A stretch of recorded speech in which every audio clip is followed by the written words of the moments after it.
All right, let's talk about something that can literally change your life: the art of clear communication. Seriously, this is a skill that impacts everything you do, from work to your personal life.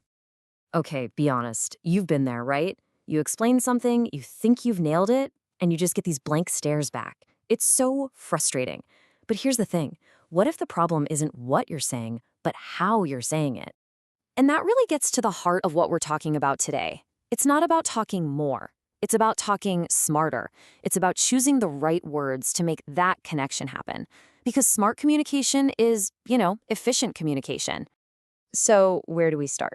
Well, it all begins with our very first pillar: speaking with clarity. Think of this as the foundation. If you don't have clarity, even the best ideas just fall apart. And getting clear is actually simpler than you think.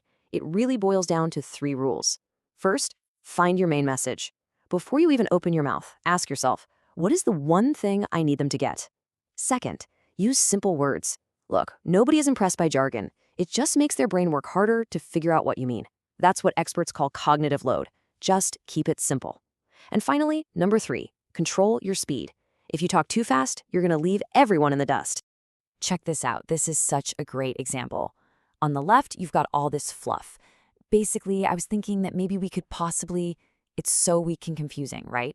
But then look at the right side. Boom, I suggest we change the plan. Same idea, but it's direct, it's clear, and it sounds confident. That's what happens when you cut out all the noise. And that's because, at the end of the day, clear talk builds understanding. You're not just throwing information at someone, you're literally building a bridge from your mind to theirs. And by being clear, you're doing the heavy lifting, making it super easy for them to just walk across and get your point. Okay, but what if you don't feel clear? Sometimes the issue isn't just about the words. It's about that feeling inside. What happens when you just don't feel confident enough to be clear? Well, that brings us perfectly to our second pillar: projecting confidence. And notice that word, projecting. This isn't about faking it or never being nervous. It's about learning the skills to show people you believe in what you're saying. So, how do you actually do that? It's all about three things. First, your body. Just standing up straight with your shoulders relaxed and actually trick your brain into feeling more confident. It's wild. Second, your voice. You don't have to be loud, just calm and steady. And third, and this one is a huge game changer, stop saying sorry all the time. When you apologize for your ideas, you're basically telling people not to listen. Here we go again, another perfect example. Listen to the difference. Sorry, I might be wrong, but you've already lost. You're telling everyone you don't trust yourself. Now, just swap that out for, I recommend we try this approach. See? It's assertive, but not aggressive. You're just offering your idea as something valuable. And this is what I really want you to take away from this part. Confidence is a skill. It's not something you're born with or without. And just like any other skill, you can practice it. You can get better at it, one conversation at a time. Okay, so we've got clarity, we've got confidence. We're pretty much done, right? Not quite. There's one more piece to the puzzle, and it's kind of the secret ingredient. The secret to being a great talker isn't actually about talking at all. And that brings us to our third and final pillar, the listening secret. Yep, listening. Because great communication is always a two-way street. If you want to connect with people, you've got to be just as good at taking information in as you are at putting it out. So, what does being a great listener actually mean? Okay, 3 simple keys. Number 1, and this is the big one, don't interrupt. Just let them finish, give them that space. Second, show you're listening. Nod, make eye contact. These little things show that you're actually with them.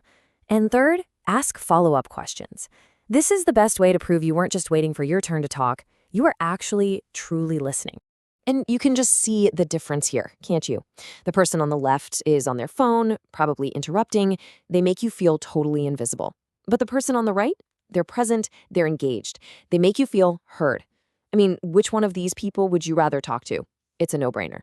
Okay, so we've covered our 3 big ideas: clarity, confidence, and the listening secret. That's great, but now for the most important part, actually doing something with it.